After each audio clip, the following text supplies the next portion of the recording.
You know it, I know it, this YouTube channel doesn't offer 100% coverage. For one, the channel, even though it sometimes feels like it's been around forever, has only been in operation for about a year and a half, leaving everything released prior to that unreviewed.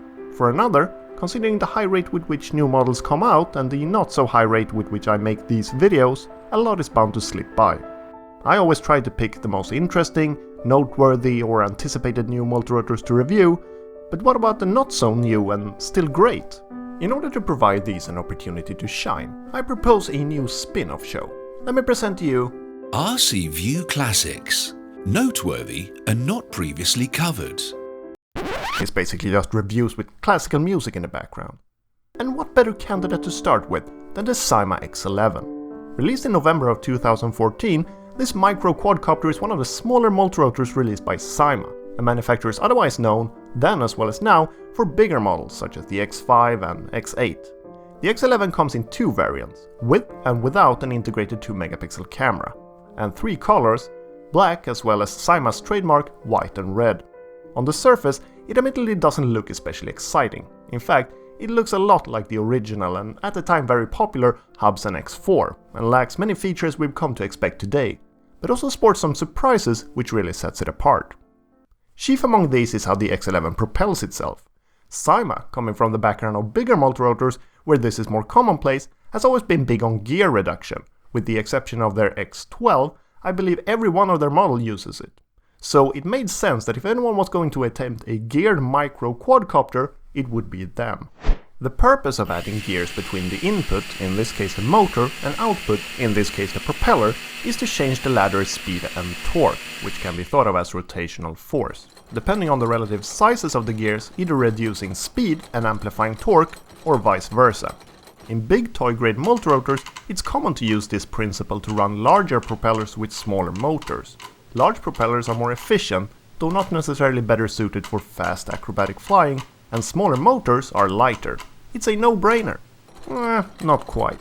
Gear systems are not all roses. They're also fragile contraptions that wear out faster and are more prone to breaking, which is why, I suspect, you seldom see them on anything smaller than the mini-size class of multirotors, and also the reason why the X11, a micro quadcopter, is such a rare bird. I'll talk more about how this affects things like flight time and characteristics in the flight test portion of the review. Suffice to say for now, thanks to its efficient configuration, the X11 is able to run off a small 200 mAh LiPo battery, whose light weight in turn contributes back to the efficiency. Syma really got a positive feedback loop going here. The transmitter that comes with the X11 is of the video game variety. In fact, it's a pretty unmistakable clone of the Xbox 360 gamepad.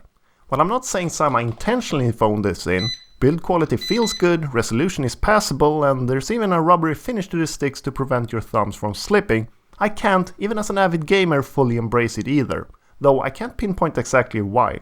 It might just be a matter of getting used to it. It's lucky then that the X11 uses the same protocol as basically all Syma multirotors, which means it'll bind with, for example, the much nicer, hobby-like X5 transmitter if you happen to own that. Nicer still, it'll also bind with any deviation-enabled transmitter with an NRF24L01 module, like this modified Devo 7E, which I'll be flying with. The X11 also comes with a removable prop guard, 4 spare propellers, 2 white and 2 black, a USB charging cable capable of charging the included battery in a little over 50 minutes, and a slightly more comprehensive and well-translated instruction manual than usual. A positive side effect of Syma being a slightly more reputable toy-grade multirotor manufacturer. Note that to replace the propellers, a tiny Phillips screwdriver is also required, but not included. Being a slightly older model, the Syma X11 lacks most features that have become popular in toy-grade multirotors over the last couple of years. Headless mode? No. Return to home? No. Altitude hold? No. What it does offer, on the other hand, is a very good flight experience, distilled to its purest form. Impeccable responsiveness, stable hover, and overall well-balanced flight characteristics. As other Syma multirotors, the X11 doesn't follow the established low, medium, high 3-rate convention and instead offers only 2, though very different options. Low is a gentle affair, not docile but definitely not crazy either, great for indoor flying or for a beginner to learn the ropes with.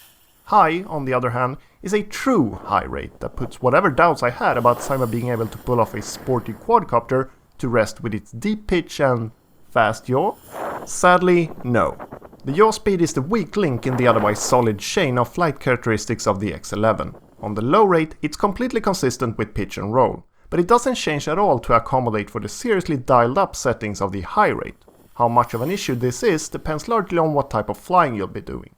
In a cramped space, this can become a real headache as it prevents you from avoiding obstacles in time, but outside in a wide open environment, it's likely not going to be a major annoyance.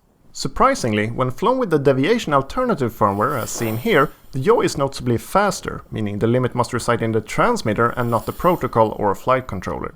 Weird. Thanks to the already discussed miniaturized gear system, the flight time of the X11 is very good. Coming straight from Tiny Whoops and Tiny Whoop-alikes, 7+ minutes of a 200 mAh battery is mind-blowing, and importantly, it doesn't feel like it comes at the cost of crippled flight characteristics. The gears also give the X11 a different, possibly quieter, but definitely different sound than its direct drive competitors. On a final note, it should be noted that the X11 isn't completely devoid of extra features. It does actually do automatic flips, reliably, if somewhat clumsily. Compared to the competition, the Syma X11 is narrow in scope. It's focused on one thing, getting the basics just right. With great flight characteristics and thanks to an unusual design choice, impressive flight times, it very nearly succeeds, but is ultimately somewhat held back by the wonky, if compatible, transmitter and its fixed yaw. Even taking this into account though, the X11 makes a largely positive impression.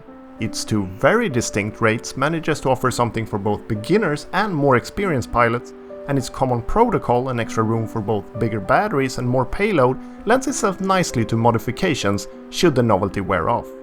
With this and many other reviewers' positive opinion and nearly 200 pages of discussion on the RC Group's forum, I think the Syma X11 can be considered a classic of the toy multirotor world.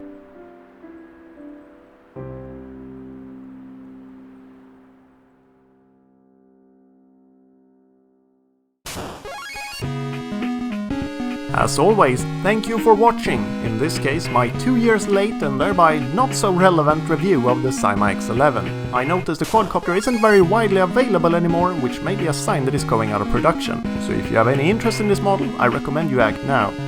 I hope you liked the first installment of RC View Classics. Please let me know if you have any constructive feedback or suggestions for future episodes. Alright, see you soon in another review, bye!